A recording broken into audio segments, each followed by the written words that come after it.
안녕하세요. 저는 서울에서 멋진 남편, 귀여운 딸과 오순도순 살고 있는 30대 중반 여자입니다. 유튜브로 많은 사연을 보며 제 사연을 들려드리고 싶어 글을 쓰게 되었어요. 몇 년 전 저와 언니에게 일어났던 기가 막힌 일에 대해서 말이죠. 현재 저는 친언니와 함께 빅사이즈 여성 의류 쇼핑몰을 운영하고 있어요. 쇼핑몰은 현재 해외에서도 인기가 있고 인터넷으로 유명세를 타고 있습니다. 연매출은 조금씩 다르긴 하지만 70억 정도고요. 친언니와는 나이 차이가 많이 나는데 띠동갑입니다. 강원도에서 청바지 가게를 운영하시던 부모님이 계셨지만 제가 초등학생 때 교통사고로 돌아가셨죠. 부모님이 계실 때는 장사가 잘 돼서 여유가 있었어요. 하루아침에 언니와 저만 남게 된 상황에서 가정 형편이 어려워졌습니다. 언니는 대학을 갓 졸업하자마자 저를 부양하기 위해 빨리 취직을 해야 했어요. 부모님이 남기고 가신 집과 가게를 정리하고 받은 돈으로 언니와 함께 방 2칸짜리 빌라에서 살게 되었죠. 제가 고등학교 2학년이던 겨울, 언니는 형부와 결혼했습니다. 형부는 대기업 영업부 회사원이었고 언니는 거래처 사무직 직원이었어요. 업무로 만나 미팅을 몇 번 하며 형부가 언니에게 반했고 언니에게 끊임없는 구애를 했다고 해요. 저를 부양해야 하는데 결혼하면 그럴 수 없게 될까봐 언니는 마음이 좋지 않았나 봅니다. 언니는 1년 정도의 시간이 흐른 뒤 형부의 마음을 받아주어서 만나기 시작했죠. 언니가 안정된 삶을 살게 된 것 같아 마음이 놓였습니다. 처제, 공부하느라 많이 힘들지? 쉬엄쉬엄 해. 언니와 내가 처제 하나 정도는 충분히 먹여 살릴 수 있으니 걱정하지 말고 공부만 해. 건강도 좀 생각하면서 말이야. 맨날 밤늦게까지 공부에 그림에 고생이 많지? 형부, 말씀만으로도 감사해요. 제가 아직 세상을 모르지만 하고 싶은 일을 할 수 있게 도와주셔서 감사해요. 저는 이제 다 커서 혼자 살아도 되는데 저 때문에 불편하실까봐 그게 걱정이네요. 수정아, 형부 말대로 언니가 뒷바라지 다 해줄 테니 우리 수정이 하고 싶은 공부 있으면 마음껏 해. 형부 있다고 불편해하지 말고 부담 갖지도 말고 이 언니가 너 하나 정도 책임질 능력은 되니까. 알겠지? 응? 언니와 형부는 제가 대학을 졸업할 때까지 뒷바라지 해주었어요. 처음에는 언니와 둘만 살고 있던 집에 형부가 들어와 불편한 게 컸어요. 하지만 언니와 저를 살뜰히 챙겨주는 모습에 좋은 사람이구나 생각했죠. 1년 뒤 저는 다행히 한 번에 원하는 대학에 갈 수 있었어요. 합격 통지서를 들고 언니와 형부에게 전해준 날 형부는 자기 일처럼 기뻐해 주었습니다. 언니는 말없이 장하다며 눈물을 흘렸고요. 시어른들도 고생했다며 용돈도 맛있는 것 사 먹으라며 용돈도 챙겨주시고요. 저는 이때까지만 해도 형부와 시어른들을 정말 좋은 분들이라고 생각했어요. 저와 언니에게 그 일이 일어나기 전까지는요. 내가 열심히 공부해서 성공해야 언니와 행복하게 살 수 있어. 돌아가신 부모님도 조금은 걱정을 덜 하실 거야. 힘내야지. 엄마, 아빠, 하늘에서 보고 계시죠? 저 열심히 노력할게요. 지켜봐 주세요. 대학에 가서도 노는 시간 없이 밤낮으로 공부해 장학금을 받으며 생활했어요. 쪽잠을 자며 시간이 날 때에는 틈틈이 아르바이트를 하며 조금씩 돈을 모았습니다. 그 결과 4년 동안 2천만 원이라는 큰 돈을 모을 수 있었어요. 의류 디자인 전공인 저는 패션의 세계를 좀 더 경험해보고자 유학을 꿈꿨기 때문이에요. 언니와 형부에게 더 이상 손을 벌리지 않고 스스로 해보기 위해 노력했죠. 언니, 나 프랑스로 유학을 가고 싶어. 좋은 대학을 나왔다고 해서 세상에 보이는 게 전부가 아닌 것 같아. 사실 내가 공부하면서 틈틈이 모아놓은 돈이 있거든. 이 돈으로 시작은 할 수 있을 거야. 언니가 내 걱정은 많이 하겠지만 나도 성인이고 독립할 나이가 된 것 같아. 너가 원해서 하는 거라면 말리지 않겠다마는 언제든지 힘들면 돌아와도 돼. 언니는 늘 여기 있다는 걸 알아도 너 혼자 타지에 보내는 게 걱정이긴 하다만 믿고 보내는 거니까 사고 치면 안 된다. 알겠지? 아이 참 언니도. 나 이제 대학 졸업한 엄연한 성인이라고. 하늘에 계신 부모님 부끄럽지 않게 최선을 다해서 배우고 올 테니까 기다려줘. 멋지게 변신해서 돌아올게. 기대해. 그렇게 언니와 처음으로 떨어져서 살게 되었어요. 걱정하는 언니와 형부를 뒤로하고 3년이라는 시간 동안 프랑스로 유학을 떠나게 되었습니다. 홀로 타지에서 유학 생활을 하며 되지도 않는 언어를 구사하며 온갖 굳은 일을 마다하지 않았죠. 패스트푸드점, 카페 등 할 수 있는 일은 닥치는 대로 했고요. 당시 프랑스에서는 동양인에 대한 인식이 별로 좋지 않았어요. 단지 저를 돈 벌러 온 황인종이라고 차별할 뿐이었습니다. 매일 밤을 서러워서 눈물을 흘리며 지새우기 일쑤였죠. 한국에 있는 언니와 형부, 돌아가신 부모님을 생각하며 이악 물고 버텨냈습니다.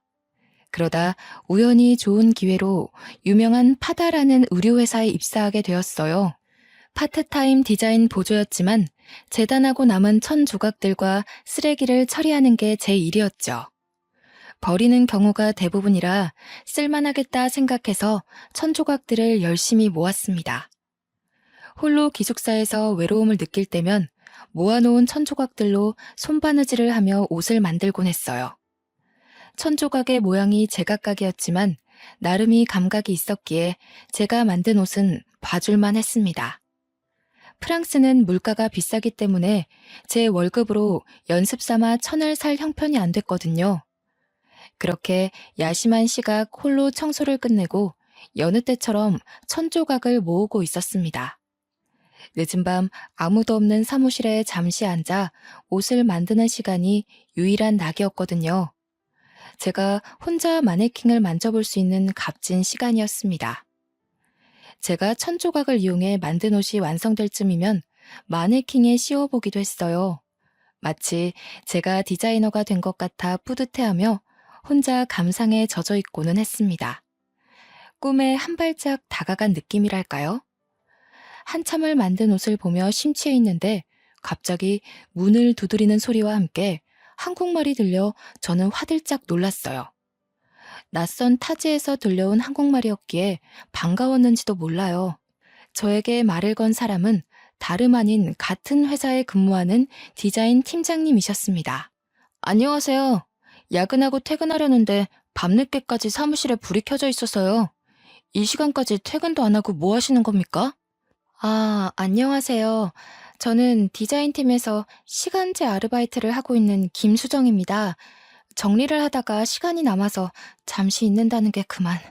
혼자 옷을 만들고 있었어요. 회사에서 방해가 됐다면 죄송해요. 죄송할 건 없고요.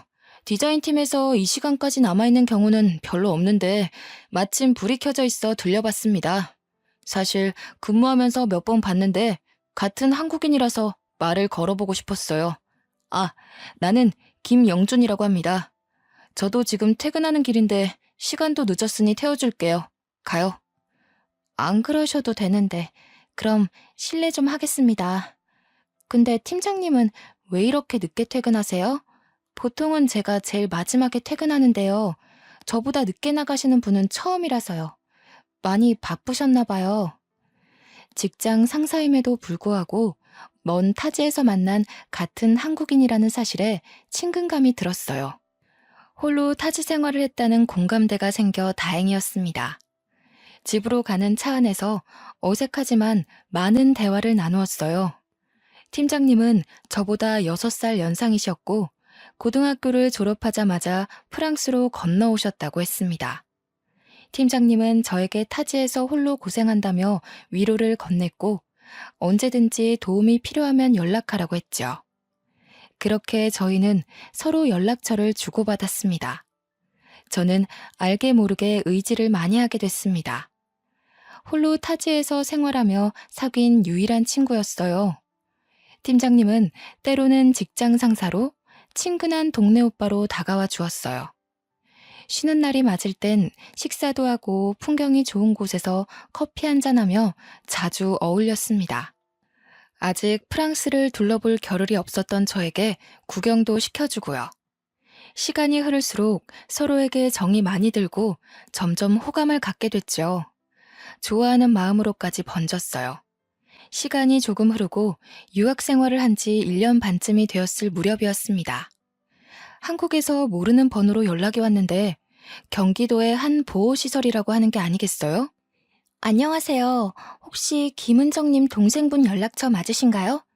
은정 씨가 하도 말을 안 해서 겨우 연락했는데요. 지금 한국으로 귀국하기가 많이 어려운 상황이세요? 언니분이 건강이 많이 안 좋거든요. 필요하면 수술도 해야 할 것 같고요. 네, 제가 동생이 맞는데 혹시 언니한테 무슨 일이 생긴 건가요?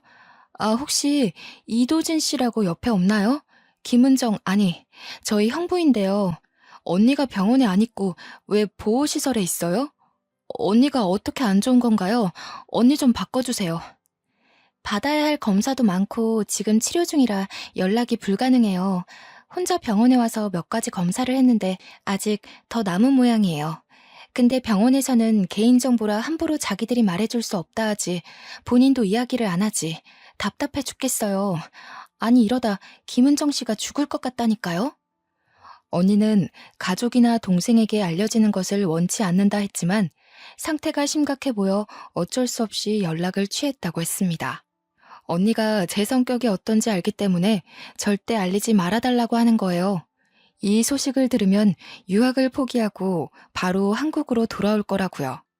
하고 싶은 공부를 하게 둬야 한다고 이야기했다고 하는 겁니다. 왜 형부나 다른 가족들에게도 이러한 사실을 알리지 않는지 의문을 품었고 저는 그 길로 한국행 비행기표를 예약했어요. 한시가 급했기 때문에 팀장님에게는 한국으로 돌아간다고 미처 말하지 못한 상태로 귀국하게 됐죠. 귀국하자마자 곧장 언니가 있다는 보호시설로 갔어요. 언니가 며칠 굶은 사람처럼 몰라보게 수척해진 얼굴로 힘없이 침대에 누워 있었습니다. 그런 언니의 모습을 보자마자 저도 모르게 눈물이 흘렀어요. 언니, 이게 도대체 무슨 일이야? 형부는 어딨고, 왜 언니 혼자 이런 데 있는 거야? 어디 아파? 몸에 무슨 문제라도 있는 거야? 얼굴은 또 왜 이렇게 야위었어? 속상하게 정말. 수정아, 언니가 너한테 이런 못난 모습 보여서 미안해.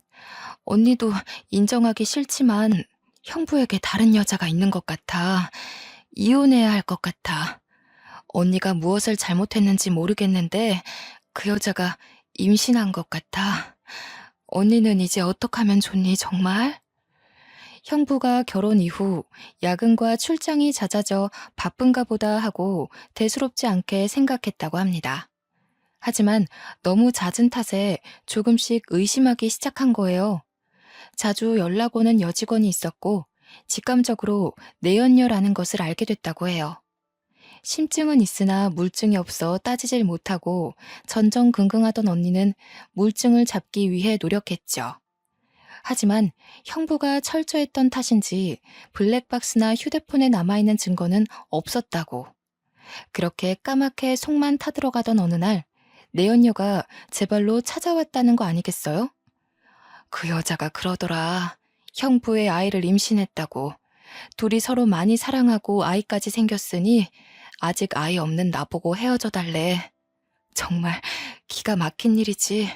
결혼한 지 얼마나 됐다고. 만난 지도 이미 2년이 넘었다더라. 언니는 그걸 그냥 가만히 뒀어? 듣기만 했냐고. 바보같이 왜 그러고 있는 거야? 형부나 시어른들한테는 알렸어? 그 여자랑 형부 어디 있어? 내가 찾아가서 머리채를 잡던지 해야겠어. 빨리 말해. 나라고 왜 안 그러고 싶었겠니? 그래서 그 길로 시부모님한테 가서 말씀을 드렸어. 그런데 오히려 나를 혼내더라. 여자가 내조를 잘해야 그런 일이 없지 않냐면서 남자가 한 번쯤은 밖으로 돌 수 있는 거라고.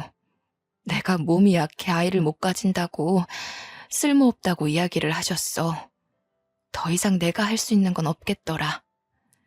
내연녀가 찾아온 뒤 언니는 바로 시어른들께 알렸으나 오히려 언니가 혼났다고 하는 거예요.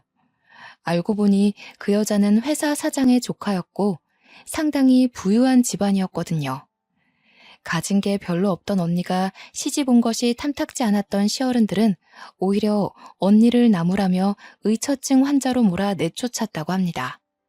저를 뒷바라지해 준 것을 빌미로 이혼해주지 않으면 가만두지 않겠다고 협박까지 하면서요. 그렇다고 어떻게 사람이 사람한테 쓸모없다는 모진 말을 할 수 있을까요?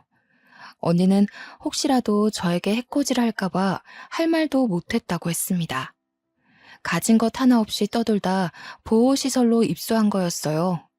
너무 기가 막히고 황당한 사실에 그저 어이가 없었습니다. 그 길로 시어른들과 형부를 찾아가고 싶었지만 언니를 먼저 치료해야 했어요. 언니는 몸이 많이 쇠약해져 있는 상태라 탈수 증세가 심하게 오고 염증 수치가 많이 높았습니다. 여러 가지 검사를 하니 자궁 쪽에 문제가 생겨 정밀 검사를 받았죠. 앞으로 임신 가능성이 희박하다는 결과를 들었어요. 아이를 좋아하던 언니였는데 애써 저에게 아무렇지 않은 척 하더라고요. 그런데 언니가 새벽에 일어나 제가 깰까봐 혼자 소리도 없이 우는 모습을 우연히 보고 저는 가슴이 찢어지는 줄 알았습니다. 아무쪼록 유학 시절 틈틈이 모은 돈으로 언니의 치료를 무사히 마칠 수 있었습니다. 언니를 보호시설에서 퇴소시키고 가격이 싼 오피스텔을 얻어 함께 살게 되었습니다. 생계를 위해 바로 일을 시작해야 했기에 구직 활동을 하던 중 강남의 어느 옷가게에 취직을 했어요. 원래 꿈꾸던 의류 디자인과는 거리가 먼 매장 관리직이지만 당장 먹고 사는데 급급했죠. 일을 시작함과 동시에 언니는 형부와 이혼 준비를 했습니다.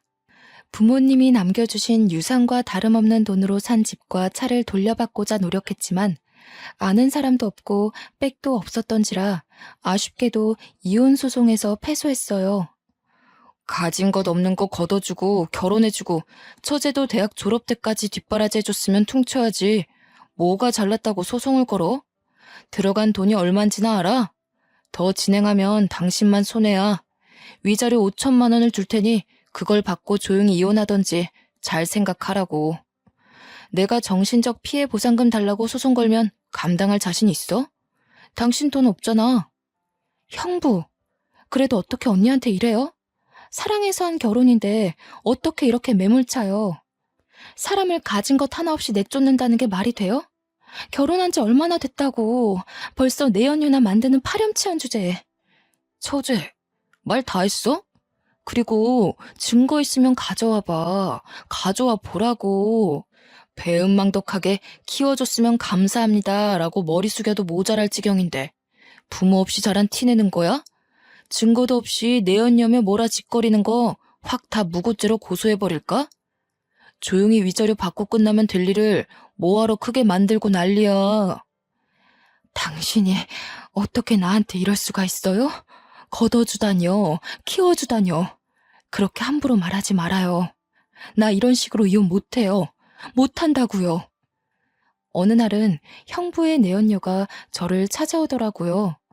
무슨 말을 할지 뻔했지만 눈에 쌍심지를 켜고 아주 당당하게 노려보더라고요. 근처 카페에 들어가 이야기를 했습니다. 당신 언니 말귀를 잘 못 알아먹는 모양이던데 그나마 똑똑한 그쪽이 언니 좀 설득해. 이런다고 뭐가 달라져? 난 이미 임신한 상태고 우리 서로 많이 사랑하고 있어.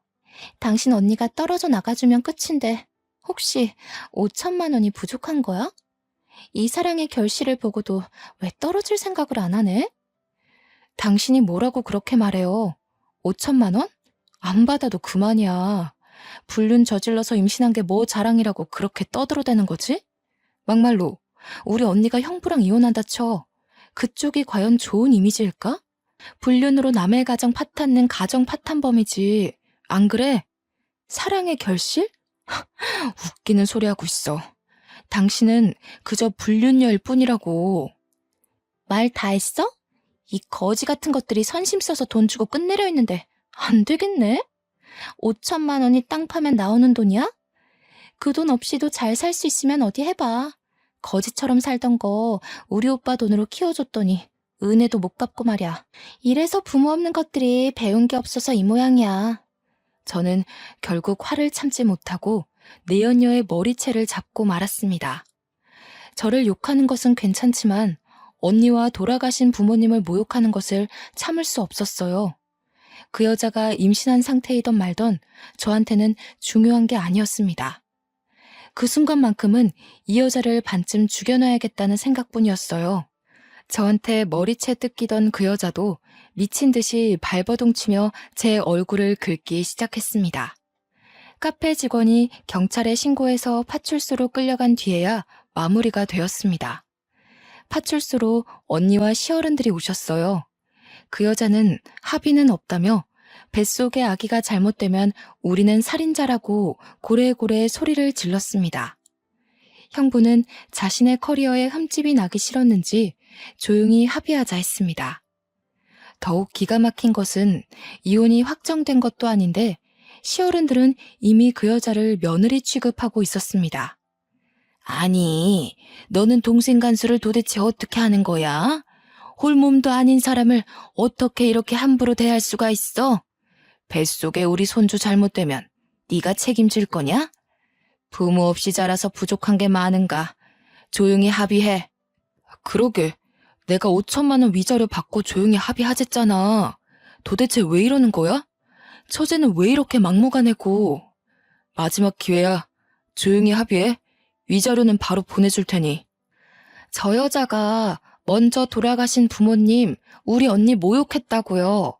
저 여자가 임신한 게 내 알바야 뭐야? 머리채라도 뜯어야지. 형부가 대신 맞을 거예요? 나 참 진짜 어이가 없어서 저런 것들도 사람이라고 진짜. 그 여자는 시어른께 어머니 하며 눈물을 흘리고 있었고 저는 화가 치밀어 올랐어요. 언니는 묵묵히 생각에 잠긴 듯 보였고요. 선택은 오로지 언니의 몫이었어요. 혹시라도 저에게 또 해코지를 할까봐 두려워하던 언니는 결국 5천만 원을 받고 이혼에 합의했습니다. 힘든 시기를 지냈던 언니는 마지막으로 신혼집에서 짐을 정리하고 온다며 떠났어요. 그렇게 오피스텔로 가져온 언니의 짐은 정말 단촐하기 그지없었죠. 작은 캐리어에 서류 몇 가지와 엄마 아빠가 종종 써주시던 손편지, 옷 몇 개가 전부였거든요. 언니는 한숨을 쉬며 나를 뒷바라지 해줘야 하는데 그러지 못해서 미안하다고 말했습니다. 나는 무슨 소리냐며 언니에게 소리쳤죠. 언니는 계속 미안하다 했고 짐 정리를 하며 눈물을 줄줄 흘렸어요. 편지를 읽어보려고 편지를 꺼내 봉투를 내려놓으려는 찰나 뭐가 툭 하고 바닥에 떨어지는 것 아니겠어요? 빨간 작은 주머니였는데 열어보니 주소가 적혀있는 쪽지가 있었습니다. 강원도에서 예전에 부모님이 청바지 가게를 운영하시던 곳 근처 주소였죠. 다음날 언니와 그 주소로 가보니 딱 보기에도 오래되어 보이는 허름한 구두가게가 있었습니다. 허리가 굽고 머리가 백발인 할아버지가 구두를 닦고 계셨어요. 저와 언니를 보자마자 어떻게 왔냐고 물으셨고 저희는 부모님 이름을 말하며 빨간 주머니를 보여드렸습니다. 그러자 그 할아버지는 저희를 보시고 화들짝 놀라셨습니다. 왜 이제야 왔냐며 할아버지가 얼마나 기다렸는 줄 아냐고 핀잔을 주시는 거예요.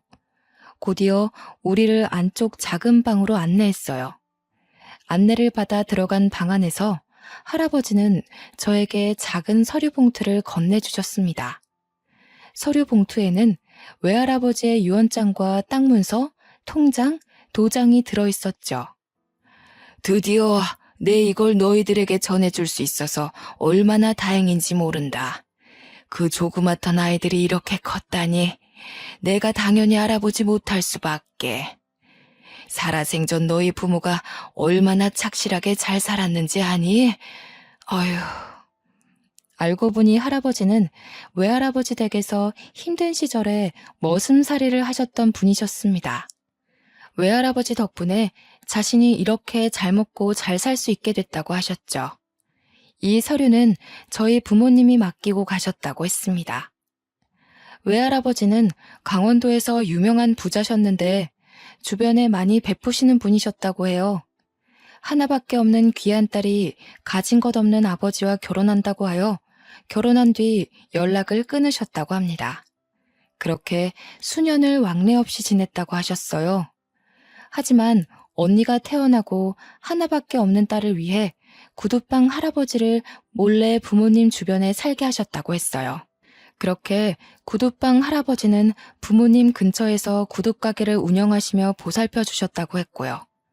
이 사실은 나중에 외할아버지가 돌아가시고 나서야 알게 되셨다고 합니다. 그 뒤로는 구두방 할아버지를 부모처럼 모셨다고 했죠.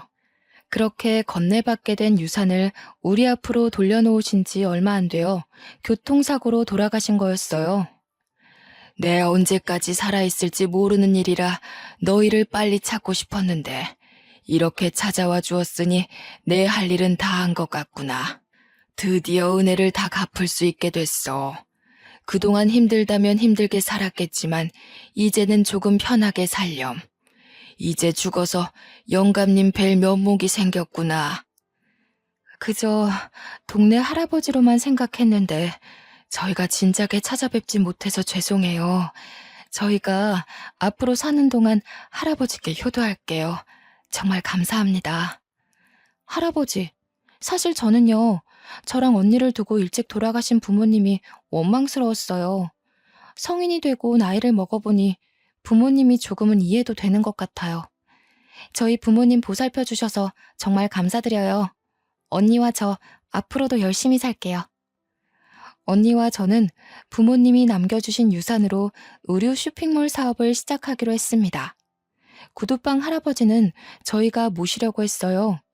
많이 연로하신 탓에 더 이상 가게를 운영하시기 어려워 보이셨거든요. 하지만 할아버지는 본인이 죽기 전까지 하고 싶은 일이라며 고집을 피우셨어요. 그렇게 작은 상가 건물을 매입해 사무실을 차렸습니다. 이 소식을 들은 형부가 어느 날 언니를 찾아왔어요. 은정아, 소식 듣고 찾아왔어. 내가 정말 미안해.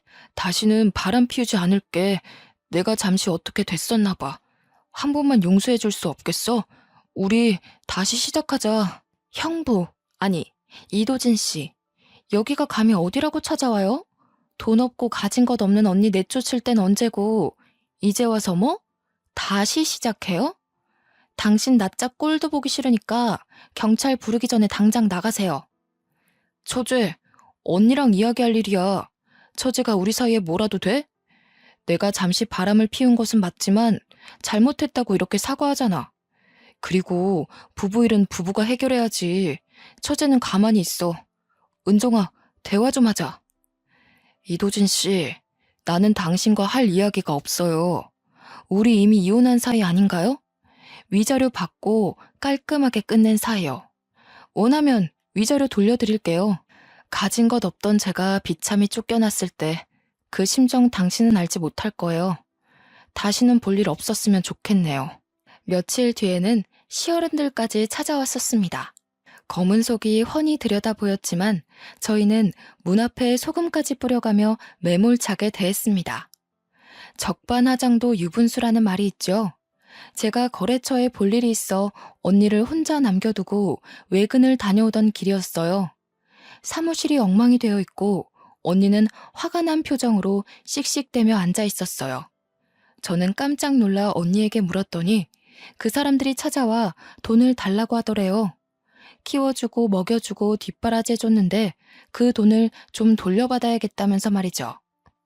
내가 내 돈으로 너희 자매 먹여 살린 거나 다름없다. 어른이 이렇게까지 찾아왔으면 고개를 조아리고 알아서 행동해야지. 내 돈 내놔. 제가 왜 어머니께 돈을 드려야 되는지 모르겠네요. 저 걷어주신 거? 고맙다 쳐요. 이미 서로 합의하에 위자료까지 다 받고 헤어진 마당에 더 이상 뭐가 더 필요하죠? 남남된 지 오랜데 왜 이렇게까지 하시는 거예요? 그만 가주세요. 아이고, 그것이 남의 씨를 우리 집안이라고 감쪽같이 속였다. 돈이 많은 집안도 아니었고 정말 어디서 그런 꽃뱀에 속아서는. 아휴, 그러니 이제라도 너가 돈을 달란 말이다. 내 돈. 어머니, 제발 그만하세요. 여기 와서 이럴 게 아니라고요. 제가 설득해서 될 문제였으면 진작에 해결됐겠죠. 여기서 이러시면 저희만 곤란해요. 어서 나가요. 어서. 내가 못할 말 했더냐? 부모도 없는 것들 걷어서 먹여주고 재워줬잖냐. 그거 다 누구 돈이야? 내 돈이었어. 그런데 은혜를 이런 식으로 갚아? 돈을 달라고 하면 얌전히 줄 것이지 이제 와서 나 몰라라 한다 이거야? 이 배은망덕한 년. 그렇게 시어른은 언니의 머리채까지 잡으며 돈을 내놓으라고 하셨답니다. 형부와 경찰이 오고 나서야 진정이 됐고 이미 엉망이 된 사무실을 보며 언니 정신을 가다듬고 있던 거였어요. 그날 저녁 언니와 술 한잔하며 이야기했습니다. 알고 보니 언니와 이혼 후 형부는 내연녀와 함께 신혼집에서 살았다고 해요. 내연녀가 임신한 상태라고 하니 어른들은 그저 좋아 마냥 웃기만 하셨대요. 가진 건 많은 며느리니까요. 그러다 내연녀가 아이를 출산하고 나서 형부의 아이가 아니었다는 것을 알게 됐대요. 태어난 아이의 혈액형이 내연녀와 형부의 혈액형에서는 나올 수가 없는 거였죠. 그래서 형부가 내연녀 몰래 유전자 검사를 했나 봅니다. 아니나 다를까 친자 관계가 성립하지 않는다는 결과를 받고 충격을 받았다고 했어요. 형부는 혹시나 하는 마음에 비뇨기과서 성기능 검사를 받았는데 무정자증이었고요. 나 사실은 무정자증이더라고. 나는 은정이 너가 임신이 안 되는 몸인 줄 알았는데 내가 문제였어. 나는 술도 담배도 안 하니까 아무런 문제가 없을 거라 생각했어. 그저 몸이 약한 너 탓만 했던 것 같아. 그리고 그 여자 사장 조카도 뭣도 아니더라. 내가 속았어. 내가 모아둔 돈 그거 들고 어디론가 잠적했더라. 내가 드디어 벌을 받나 봐. 미안하다 은정아. 돈에 눈이 멀어서 어떻게 됐었나 봐. 그 아이가 내 자식이 아니라는 것과 내가 무정자증이라는 사실을 알았을 땐 하늘이 무너지는 게 이런 거구나 싶더라. 저는 언니에게 이야기를 전해 듣고 벌을 받은 거라며 비아냥거렸어요. 아주 꼬시더라고요. 마음 착한 언니는 그렇게 함부로 말하면 우리도 같은 사람이 된다며 다그쳤고요. 언니도 한없이 형부를 미워하고 원망했지만 이제 와서 무슨 소용이냐며 이해해주자고 합니다. 그 여자는 돈이 될 만한 형부의 물건들을 가지고 아이와 잠적했다고 하네요. 돈을 들고 잠적한 그 여자를 찾아다니다 우연히 저희 소식을 듣고 찾아온 것 같다고요.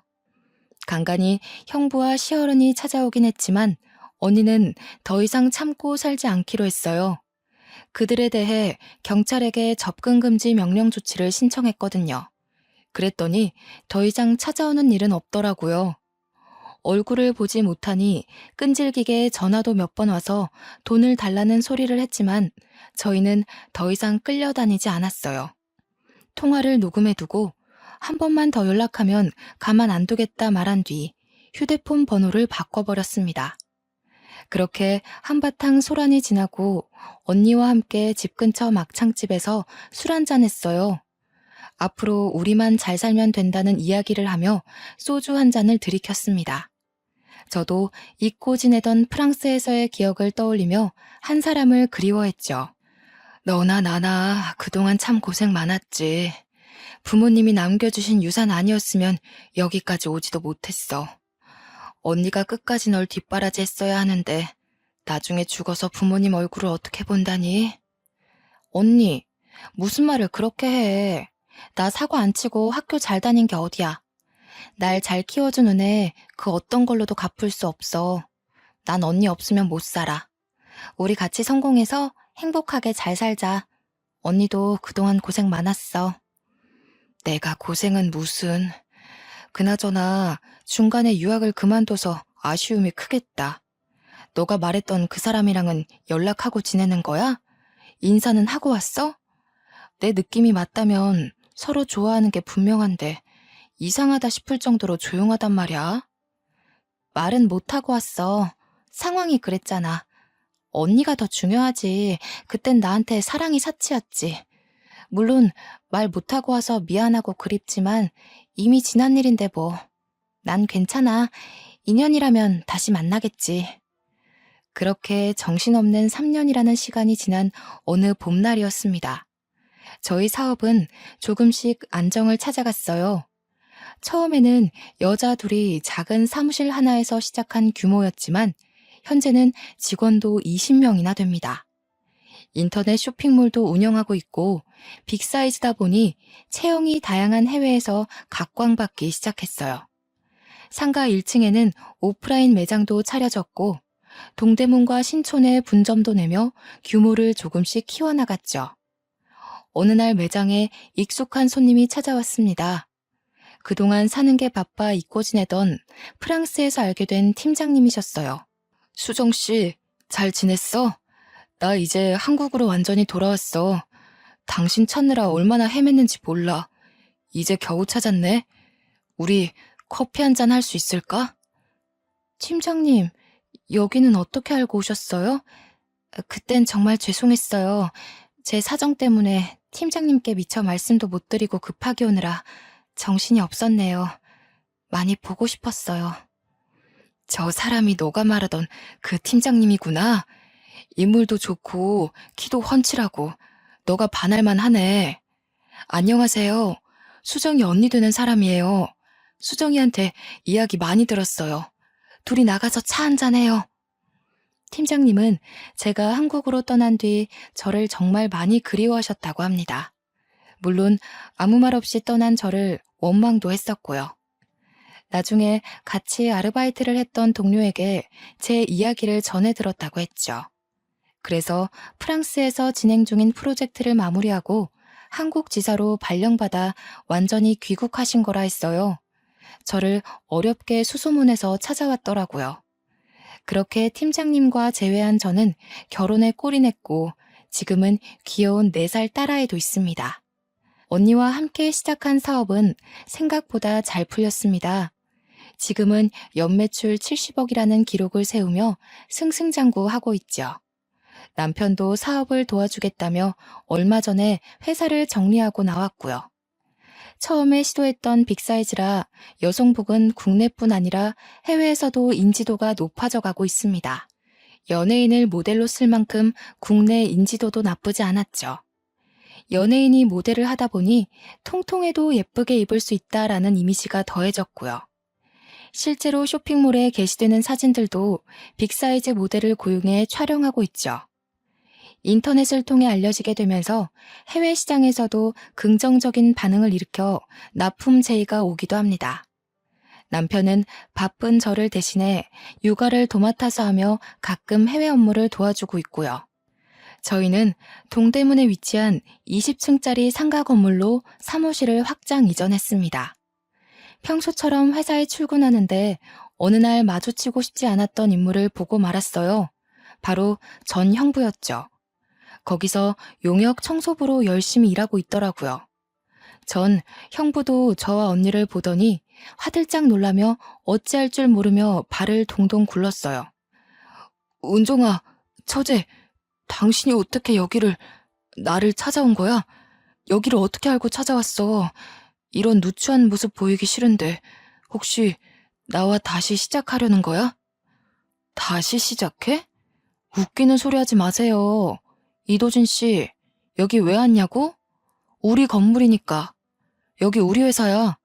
당신이 그 좋은 대기업 다니면서 외제차 몰던 게 엊그제 같은데 말이야. 당신이 이런 일을 하리라고는 생각도 못했는데. 의외네? 우리 사업이 잘 돼서 여기로 이전한 지 1달쯤 됐거든. 잘리기 싫으면 앞으로 열심히 일해야 할 거야. 뭐? 여기가 당신 건물이라고? 나는 그 여자를 결국 찾지 못해 이렇게 망했는데 어머니는 작년에 요양원 들어가셨고 그 여자가 들고 튄 돈 때문에 회사에서도 잘리고 내 꼴이 말이 아니지? 다 내 자업자득이지 뭐. 열심히 일할게. 저는 어이가 없어서 버럭하며 형부에게 써붙이려고 했지만 언니가 손을 잡았어요. 참으라는 신호였죠. 언니가 하는 말 때문에 저는 형부를 노려보며 가만히 서 있을 수밖에 없었죠. 태어나서 처음으로 언니의 독한 모습을 처음 본 저는 놀랬어요. 언니가 그렇게 모질게 말할 줄은 꿈에도 몰랐습니다. 모진 말을 하거나 화를 내기는커녕 언니는 늘 점잖고 차분했던 모습만 보여줬었거든요. 사무실로 올라가는 엘리베이터 안에서 언니는 웃으며 이제야 속이 시원하다고 했습니다. 언니의 새로운 모습에 놀란 저는 그저 눈만 꿈뻑꿈뻑 할 뿐이었죠. 아무쪼록 현재는 누구나 예쁜 옷을 입고 제가 디자인한 옷을 만들고 싶은 제 꿈이 한 번에 이루어지고 있고요. 10년 정도가 지난 지금 언니는 좋은 사람을 만나 재혼해서 행복하게 잘 살고 있습니다. 저희가 옷을 만들 때 사용하는 원단 업체의 사장님이신데요. 사업 초창기부터 거래했던 곳이라 몇 번 오가며 차도 마시고 대화를 나누다 보니 서로 비슷한 아픔을 지닌 걸 알게 되었다더군요. 언니는 또다시 결혼에 대한 아픔을 겪게 될까 재혼을 잠시 망설였었어요. 하지만 사장님은 언니를 묵묵히 기다려주었고 긴 기다림 끝에 서로의 상처를 보듬어 주기로 했답니다. 그래서 작년 겨울 가족끼리 모여 조용히 식사를 하는 것으로 결혼식을 대체했어요. 언니, 그동안 고생 많았어. 이제는 형부랑 행복하게 잘 살아. 지난 과거는 다 잊어버리고. 좋은 사람 만났으니 언니도 따뜻하게 잘 살았으면 좋겠어. 앞으로 행복한 일만 가득하길 기도할게. 사랑해, 언니. 오랜 시간이 지났지만 이제야 행복을 찾은 느낌이네. 나중에 엄마 아빠 만나면 당당하게 나 잘 살았다고 말할 수 있을 것 같아. 너도 여기까지 오느라 고생 많았고 제부랑 행복하게 잘 살아. 고마워, 수정아. 어릴 적 부모님이 돌아가시고 난 뒤 가족이라고는 언니와 저 둘뿐이었어요. 어린 마음에 언니에게 기대어 투정도 부리고 언니를 너무 힘들게 한 게 아닌가 생각됩니다. 언니는 저에게 부모와 같은 존재예요. 늘 뒤에서 든든하게 버팀목이 되어주고요. 그렇게 저희가 안정을 찾아가고 평화롭게 지내던 작년 봄, 구두방 할아버지가 돌아가셨습니다. 저희에게 큰 선물을 전해주신 구두방 할아버지, 저희 부모님 그리고 구두방 할아버지가 아니었으면 저희에게 지금은 없었을 거예요. 매년 할아버지 기일이 되면 언니 부부와 함께 찾아뵙고 인사드리고 있습니다. 저희도 어려운 시기가 있었지만 지금은 극복하고 누구보다 행복하게 잘 지내고 있어요. 돈도 중요하지만 정말 중요한 건 사람이 사람을 대하는 태도라고 생각해요. 아무리 힘들고 어려워도 그 와중에 남는 건 사람이더라고요. 저도 유학도 포기하고 언니와 힘들게 살던 시절도 있었지만 지금은 이렇게 누구보다 좋아하는 일을 하며 행복하게 잘 살고 있습니다. 고생 끝에 낙이 온다는 말이 있듯이 여러분도 힘든 시기를 잘 극복해 나가시길 바라봅니다. 늘 행복하시고 제 긴 사연 읽어주셔서 감사합니다.